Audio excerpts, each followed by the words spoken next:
Bonjour, bonjour, bienvenue sur le plateau de Batijournal TV pour la deuxième émission spéciale avec notre partenaire Construction 21. Et je me tourne vers vous, Véronique. Bonjour. Bonjour. Aujourd'hui, nous avons un peu moins de bruit, donc nous allons pouvoir parler tranquillement. Hier, on a parlé du concours Green Solution Award organisé par Construction 21. Ce concours se passe en plusieurs temps, si j'ai bien compris. Est-ce que vous pouvez nous en dire un petit peu plus ? Oui, alors Construction 21, c'est un média social qui est à la fois présent dans une douzaine de pays et en même temps international. Donc notre concours suit cette organisation. Donc entre mars et juin dernier, 150 professionnels ont publié des études de cas décrivant leurs bâtiments, leurs quartiers ou leurs infrastructures exemplaires. Donc on a 150 compétiteurs, on va dire. Voilà, venus de 19 pays différents. Et puis, en juillet, on a validé, traduit les études de cas et surtout, on a réuni nos jurys qui ont sélectionné déjà au niveau de chaque pays des gagnants, donc qui ont été annoncés en septembre. Donc, on a fait une très belle cérémonie à l'Hôtel de Ville de Paris le 7 septembre dernier. Et donc, les bâtiments qui vont être présentés aujourd'hui sont des lauréats de cette première étape nationale. Lauréats français. Lauréats français, voilà. Et puis, on leur souhaite tous bonne chance pour l'étape internationale, donc, puisque notre jury international a sélectionné des gagnants qui seront dévoilés la semaine prochaine à Bonn pendant la COP23. Pourquoi la COP23 ? Quel est votre intérêt pour aller sur cet événement ? Alors depuis 2 ans, donc depuis la COP21 qui avait été un très très gros événement en France mais aussi dans le monde entier, on a décidé de se connecter à la COP puisque quelque part on est le pendant opérationnel de ce que la COP décide avec les grands accords de Paris, les grands accords internationaux et notamment l'accord de Paris. Construction 21 montre des solutions qui sont déjà opérationnelles puisque c'est sur des bâtiments qui sont livrés et qui peuvent contribuer à réduire notre empreinte carbone et nos émissions de gaz à effet de serre. Voilà, des bâtiments existants, on n'est pas sur du projet et dont on a presque parfois déjà un retour d'expérience. Tout à fait, oui. Il y a des bâtiments neufs, de la rénovation, tout type de bâtiments, du logement, du bâtiment d'éducation, des bâtiments industriels, des bureaux bien sûr, et qui peuvent être soit neufs, soit qui viennent d'être rénovés, donc qui ont réduit fortement leur consommation d'énergie. Merci beaucoup Véronique. Donc le résultat la semaine prochaine. Donc le 15 novembre, à 18h à Bonn, donc la même chose en France. Donc si vous n'êtes pas sur place, vous pouvez suivre la cérémonie sur notre fil Twitter @construction21f pour l'avoir en français. Merci. Merci à vous. Je vais rejoindre nos premiers invités.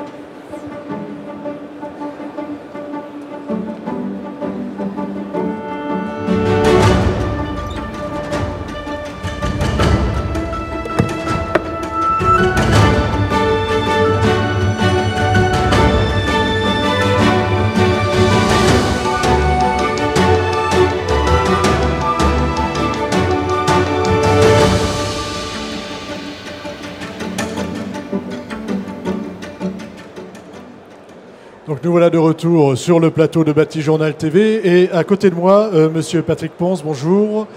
Vous êtes président de Cietra Provence. En effet, Société Cietra Provence qui est filiale du groupe GCC. Filiale du groupe GCC, vous vous intéressez au génie climatique, c'est ça ? Exactement, toutes les installations de CVC, climatisation, ventilation, chauffage, sur les chantiers du groupe et autres. Pas simplement le groupe. Je vais vous demander de passer le micro à votre voisin. Vous êtes Monsieur Farid Ben Ahmed. Bonjour. Bonjour. Et vous êtes directeur d'exploitation GCC. Exact. GCC, une petite carte de visite, un petit mot.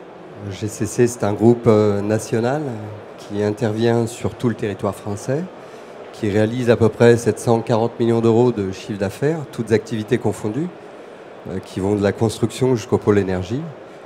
Et cette année, une promotion immobilière qui va démarrer de ses ailes pour à peu près 200 millions. Un groupe en pleine expansion. Oui. Mais aujourd'hui, on va parler de ce que vous faites, de ce que vous réalisez et du bâtiment de Courcellor qui se trouve à Levallois-Perret, c'est ça ? Exact. Est-ce que vous pouvez nous expliquer ce bâtiment et un peu les travaux que vous y avez réalisés ? Alors le bâtiment Courcellor, effectivement, situé à Levallois-Perret, c'est la dernière opération de la ZAC Eiffel, qui se situe à côté du centre commercial SO-Ouest, pour ceux qui connaissent. C'est une opération qui a été confiée par Unibail, qui représente un chiffre d'affaires de 106 millions d'euros hors taxes, qui regroupe donc la rénovation lourde d'un immeuble existant des années 70.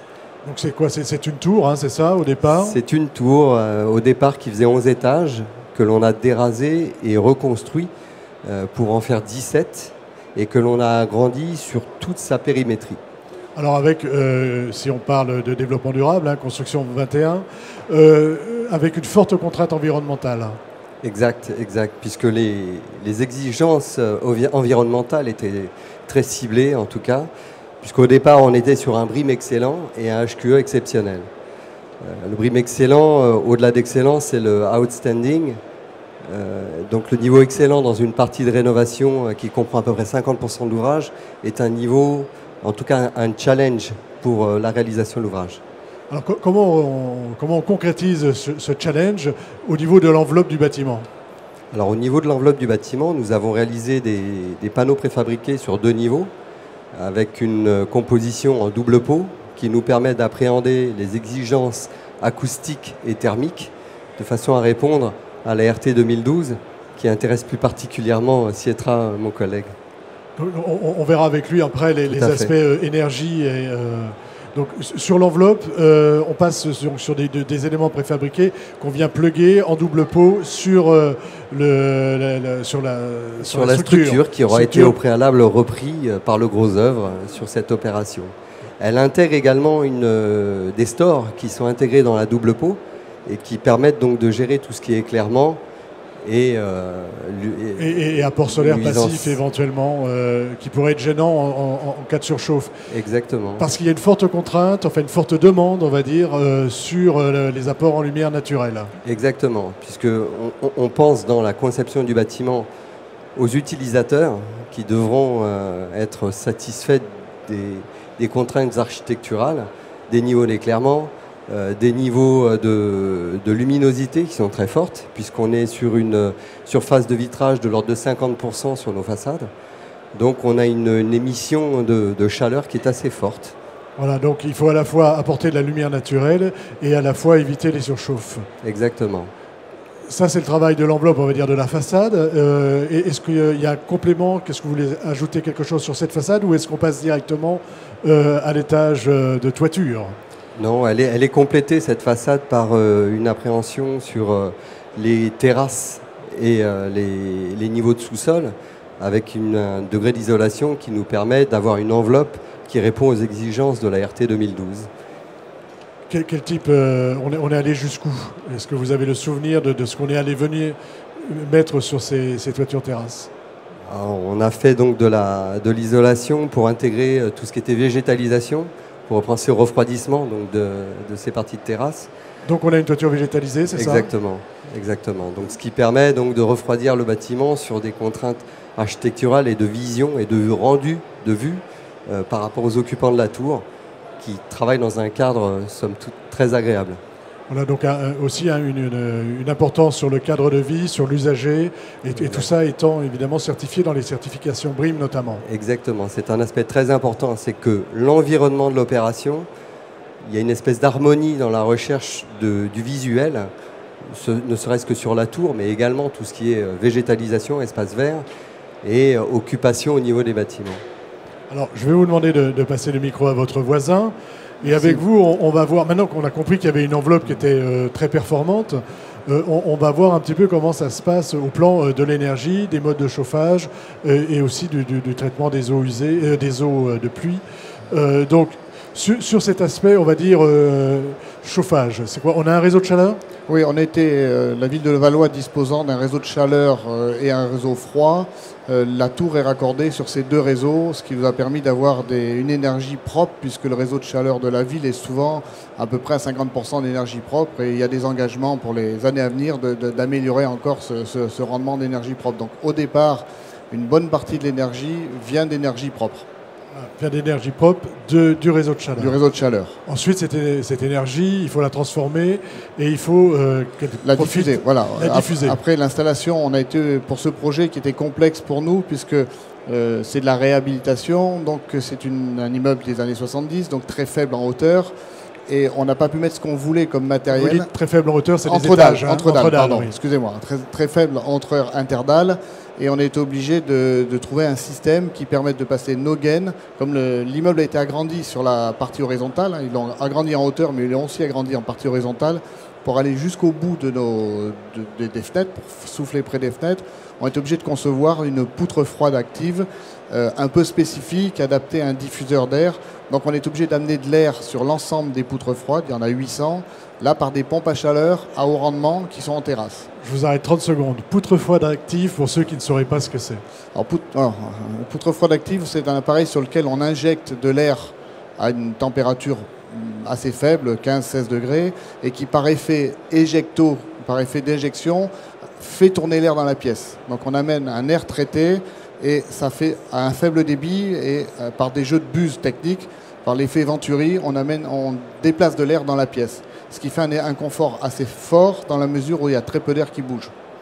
Très peu de convection, c'est ça? Voilà, par convection. Et comme on manquait de puissance par rapport à la surface et à la surface vitrée, on est obligé de rajouter une batterie froide en plus sur le traitement de l'air. Donc ça, c'est l'aspect chauffage, rafraîchissement. Voilà, on est en ce qu'on appelle en système changeover, c'est-à-dire qu'en début de saison froide, en début d'été, on n'envoie que de l'eau froide, ou en début d'hiver, on n'envoie que l'eau chaude. C'est que 2 tubes. On n'a que 2 tubes qui alimentent nos machines. Il y a un système qui est à 4 tubes et qui est beaucoup plus onéreux et qu'on n'aurait pas pu passer parce qu'on n'avait vraiment pas de place dans les plafonds. Un manque de place. Après, il y a la qualité de l'air intérieur, c'est important. Donc, un système de pompe à chaleur et de traitement d'air. Expliquez-nous comment ça fonctionne. Toutes les machines dont je viens de parler, toutes les pompes à chaleur, ont besoin d'un débit d'air important. Donc, on est obligé d'avoir des gaines de ventilation qui partent il y a 11 pompes à chaleur sur la terrasse qui représentent 170 000 m3. C'est énorme en débit. Et ces pompes à chaleur, on est obligé de traiter avec des gaines de classe C. C'est le plus haut niveau de performance de gaines. Après, c'est des gaines hospitalières. C'est-à-dire que la classe C en tertiaire, c'est le plus haut niveau de performance. C'est aussi pour avoir le BREEAM, il fallait qu'on ait ce niveau qui est assez difficile à réaliser. Et ces gaines sont traitées calorifugées avec des calorifuges assez épais aussi. C'est des exigences BREEAM pour arriver sur nos poutres froides parce qu'on a besoin d'une pression importante, 60 pascal, sur nos poutres froides pour qu'elles puissent fonctionner correctement. Aujourd'hui, ce bâtiment fonctionne. Hein, Est-ce que vous avez un retour d'expérience déjà sur son fonctionnement? Et ça, c'est une question pour tous les deux. En termes de fonctionnement climatisation, on a bien évidemment, comme toutes nos installations, 2 années de GPA et on n'a pas eu d'appel plus particulier que d'habitude. La poutre froide a plutôt fonctionné. On a un niveau sonore qui est très faible compte tenu des débits dans les bureaux. On n'a pas de retour particulier. En GPA, je pense qu'on a dû intervenir 5 ou 6 fois en 2 ans, donc c'est plutôt faible. Et sur l'enveloppe? Pas de surchauffe, la lumière naturelle rentre bien sans chauffer le bâtiment? Tout se passe bien puisque tout ce qui est automatisme du bâtiment et qui est relié, parce que c'est un système intelligent qui a été produit par une de nos filiales qui s'appelle Apilog, qui a géré donc tout ce qui est automatisme. Donc on a des détecteurs avec sur les façades, le degré de luminosité qui nous permet soit d'allumer, soit d'éteindre des éclairages de plateau. On a aussi les stores qui descendent en fonction de la détection du soleil sur les façades.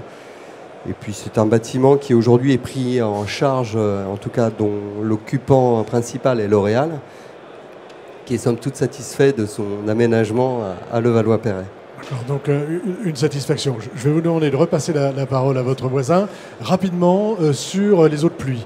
Je sais que ce n'est pas vous qui vous en êtes occupé, mais vous avez bien voulu nous en parler. Oui, donc les eaux de pluie, c'est une autre entreprise qui a fait l'installation. Les eaux de pluie sont toutes récupérées et redistribuées, ce qu'on appelle en eau grise, pour être réutilisées sur les sanitaires. On n'a pas que sur les sanitaires et l'arrosage extérieur. Un dernier mot pour vous, et puis vous me donnerez aussi le nom de l'architecte. Avec plaisir. Donc c'est donc effectivement l'arrosage qui est un des éléments importants à intégrer dans la recherche de cette adéquation entre le verre et le gris qui est le béton. L'architecte, c'est Barthélémy et Grignot, qui a réalisé un très bel ouvrage avec de très belles façades. Merci messieurs pour ce bel ouvrage qu'on peut retrouver donc sur le plateau de Bâti Journal TV et de notre partenaire Construction 21. Et maintenant je me tourne vers vous. Et avec vous, on va parler d'un bâtiment logistique. Et c'est un bâtiment qui est pour Decathlon, si mes souvenirs sont bons, avec un béton un petit peu particulier. Vous êtes monsieur, donc, j'ai Francis Palmer, excusez-moi, bonjour. Vous êtes responsable régional des ventes Nord-Pas-de-Calais de la société Cube. Ce sont des bétons, c'est ça? Voilà, Cube est une structure, la filière béton du groupe Carrière du Boulonnais. Carrière du Boulonnais qui est la plus grande carrière à ciel ouvert de France basée sur la côte d'Opale. Et nous avons été sollicités avec un de nos partenaires qui est Rabot du Tilleul pour l'intégration de granulats recyclés dans le béton pour cet entrepôt de Decathlon. Je vais vous demander de passer le micro à votre voisin. Vous êtes monsieur Rodolphe Debord, bonjour, et vous êtes directeur développement durable chez Rabot du Tilleul Investissement. Dans ce cadre-là, vous êtes le maître d'ouvrage, c'est ça? Absolument.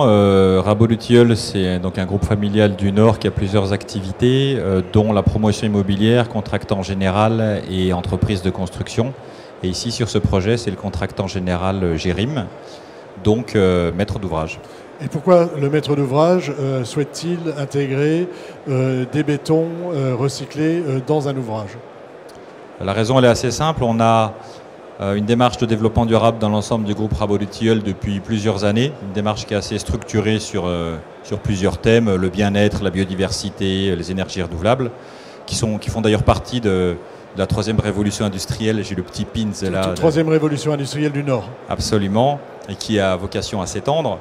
Et parmi toutes ces thématiques, il y a le sujet d'économie circulaire, qui a la particularité de ne pas beaucoup intéresser, malgré ses qualités écologiques, de ne pas beaucoup intéresser les clients finaux des bâtiments qu'on conçoit et qu'on fabrique. Donc on cherchait une opportunité. Pourquoi ça ne les intéresse pas? Écoutez, est-ce que les ventes de t-shirts de Decathlon vont être influencées par la nature des granulats qui ont été utilisés dans la plateforme logistique? Vous n'en êtes pas sûr? Ça suffit pas? Je n'en suis pas certain. Donc on n'a pas de demande de la part du client final. Pour autant, dans le Nord, grâce à la troisième révolution industrielle, ou en Île-de-France, probablement grâce au Grand Paris, il y a une forte volonté politique qui va dans le sens des économies de ressources et de l'économie circulaire. Il faut que des professionnels comme nous s'emparions du sujet à tout prix. C'est une magnifique opportunité. Donc vous vous emparez du sujet, vous avez connaissance qu'il existe une autre manière de faire du béton et vous vous adressez donc à votre voisin pour ça. Mais au départ, c'est vraiment une volonté de partir. Est-ce que vous voudriez aujourd'hui, dans tous les investissements que vous faites, partir sur ce type de béton? Absolument. D'abord, on l'a déjà refait alors avec un autre partenaire sur une autre région et on est encore en train de déployer cette volonté. Nous, l'objectif, c'est de mettre du granulat recyclé partout où la loi nous l'autorise. Voilà. Je pense qu'avec ça, on va déjà faire suffisamment d'économies de ressources pour devenir significatif d'un point de vue écologique. Rappelons que tout ça se fait à prix de marché ou avec des surcoûts au cas par cas en fonction de la logistique qui, de notre point de vue, ne sont pas significatifs. Voilà, de votre point de vue, même s'il y a un petit surcoût, il n'est pas significatif et on peut y aller. Et d'ailleurs, plus on fera de mètres cubes de béton recyclé, plus les prix se rapprocheront de ceux du béton habituel. Bon, on peut l'espérer, en tout cas sur ce projet-là et sur notre projet, les travaux qui ont été faits et les risques qui ont été pris par les deux partenaires, donc Carrière du Boulonnais et Rabot du Tilleul, n'ont pas amené à des surcoûts significatifs. J'ai pour habitude de caricaturer en disant qu'il n'y avait pas de surcoût et qu'on était exactement dans les qualités techniques. En tous les cas, c'était suffisamment faible pour qu'on puisse en bénéficier. Le frein principal, c'est plus un sujet culturel de la part des opérateurs qui ont peur éventuellement de nouveaux sujets. D'accord. Comment on les amène à utiliser ce béton? Comment on leur fait comprendre que finalement ça ne change pas grand-chose? Et que ça ne change même rien, si j'ai bien compris. Alors les prérequis, c'est on est dans la norme, on est dans le timing et on est dans les prix. Sinon, il n'y a pas de sujet. En particulier pour des bétons de structures qui ne sont pas forcément visibles. Et ensuite, c'est un sujet de gouvernance d'entreprise. Nous, c'est assez... Autant on a une culture bottom-up pour les prises de décision, autant sur cette décision-là, c'est venu tout en haut, en disant sur ce projet-là, pour Decathlon en banlieue lilloise, là, à Lompré, on va tester les granulats recyclés avec le partenaire Carrière du Boulonnais. Et donc, ça s'est déroulé convenablement. Et ça s'est déroulé convenablement. Et au final, les opérateurs, les gens qui travaillent, comment ils l'ont trouvé ce béton? On a fait des dalles, hein, c'est ça? On a fait des dalles. Ils sont passés de recycler, attention, qu'est-ce que ça va être? Puis tout se passe bien, tout est dans les normes. Et le jour où le béton est coulé, c'est un béton, quoi, tout va bien. Voilà. Donc Ce béton habituel, ils l'ont même pas vu, on ne leur aurait pas dit, ils n'auraient pas fait la différence. Absolument. Ah, c'est exactement ça. Et la deuxième fois aussi, la deuxième fois qu'on l'a réalisé donc en Ile-de-France, c'était exactement le même parcours psychologique, j'allais dire. Je vais vous demander de passer le micro à votre voisin. Pour vous, fabriquer des bétons, déjà vous allez nous expliquer un petit peu ce que vous mettez dans ce béton recyclé, parce que ce n'est pas tout à fait du béton qu'on recycle. Là, on va chercher un granulat dans les aciéries. Expliquez-nous un petit peu comment ça se passe. Oui, on a dans le Nord-Pas-de-Calais un site Arcelor qui crée un certain nombre de rejets et de déchets, ce qu'on appelle des laitiers. Laitiers que nous avons récupérés, que nous avons retraités, et qui est devenu en substitution du granulat calcaire habituel à hauteur de 38% dans le béton, qui a permis de pouvoir récupérer ces déchets qui théoriquement sont utilisés pour d'autres choses, type des routes ou voire stockés, et à la finalité d'utiliser ces laitiers-là, ces déchets, pour pouvoir substituer du calcaire. Quand vous dites on les a retraités, comment ça se passe? On les broie, on les a juste lave, retraités pour les mettre à bonne dimension, simplement avec un concasseur. On a broyé les granulats pour obtenir la bonne dimension pour l'utilisation du béton. Je sais aussi que dans le béton, la forme du granulat a son importance. Là, on a quoi? On a du granulat rond, on a du granulat... Non, c'est pas une forme ronde, on l'utilise pour un béton d'allage, donc ça n'a pas d'incidence. C'est simplement un granulat de dimensionnement, ce qu'on appelle le 4 mm. Sur la formulation de vos bétons, est-ce que ça change quelque chose? Est-ce que vous devez mettre en place des process différents? Non, il y a juste une période de conception de formule qui a été faite dans les laboratoires internes du groupe CB, des Carrières du Boulonnais, avec un partenaire qui s'appelle NeoEco. Juste la conception de la formule, attendre les délais pour avoir la résistance suffisante pour le béton. Ça a donné satisfaction. À partir du moment où on a eu satisfaction de la résistance en fonction du délai, automatiquement la machine s'est lancée pour l'application de ce béton. Donc il n'y avait pas de clause particulière finalement. Non. Pour vous, c'est le même. Il n'y a pas vraiment de grosse différence. Non, il n'y a pas de grosse différence. La seule contrainte aujourd'hui qu'on peut identifier, mais qui est facilement contournable, c'est le positionnement géographique du gisement. Sans cette contrainte-là, aujourd'hui, on peut aisément utiliser des granulats issus soit de la démolition ou soit de l'industrie. Vous êtes à combien de kilomètres de Dunkerque et du gisement? Alors, le gisement, par rapport au site de production, est à une 50aine de kilomètres. Donc, ce qui est complètement acceptable. On est vraiment dans le cadre de l'économie circulaire. Vous dites 38% d'intégration de ces granulats dans vos formulations. C'est parce qu'on ne peut pas aller au-delà pour le moment. La norme ne vous le permet pas. Il y a un aspect normatif en fonction du type des granulats. Et la norme ne nous permet pas de pouvoir mettre plus de granulats que ce dosage-là. C'est des bétons que vous utilisez aujourd'hui d'une manière régulière, que vous proposez à vos clients en leur disant ben voilà, moi j'ai cette option-là. Est-ce que et si oui, comment ça se passe? Alors, la réflexion de Rodolphe est bonne. Aujourd'hui, nous ne sommes pas en mesure de pouvoir proposer ces bétons-là, parce qu'il y a une certaine certains freins de la part des maîtres d'ouvrage ou des applicateurs à utiliser ce que l'on ne connaît pas. Donc on a toujours un petit peu peur de l'inconnu, et pourquoi se mettre des bâtons dans les roues alors que ça fonctionne très bien. Mais aujourd'hui, oui, on est en mesure de pouvoir le distribuer. Maintenant, je pense qu'il y a une prise de conscience des maîtres d'ouvrage et de certains donneurs d'ordre pour pouvoir imposer dans des cahiers des charges, dans des conceptions de projets, l'incorporation de certaines matières dans des typologies de béton. Voilà. Eh bien, écoutez, merci beaucoup. Est-ce que vous voulez ajouter un petit mot de conclusion par rapport à ces bétons? Merci, volontiers. Je pense que l'enjeu, il est sur déployer des granulats recyclés partout où la loi nous l'autorise, sans oublier le petit lobbying qui va bien pour augmenter ce pourcentage, mais l'enjeu, il est bien partout où on a le droit de le faire, faisons-le. Au lieu de nous concentrer sur est-ce qu'on peut faire du 100% recyclé sur un ouvrage Formule 1 extraordinaire, on est sur un sujet de volume, et le volume, c'est de le faire partout là où on a le droit. Et là, le volume est important. Et donc, l'idée, ce qui est pas mal, c'est qu'avec ce concours Construction 21, vous avez pu faire savoir que ça existe. Absolument. Et donc, merci Construction 21. Voilà. Merci beaucoup. Merci à vous. Et maintenant, je me tourne vers vous. Et alors là, on change de région, Oui. de continent. Nous allons à La Réunion. Alors, on ne change pas de pays, mais on va à La Réunion.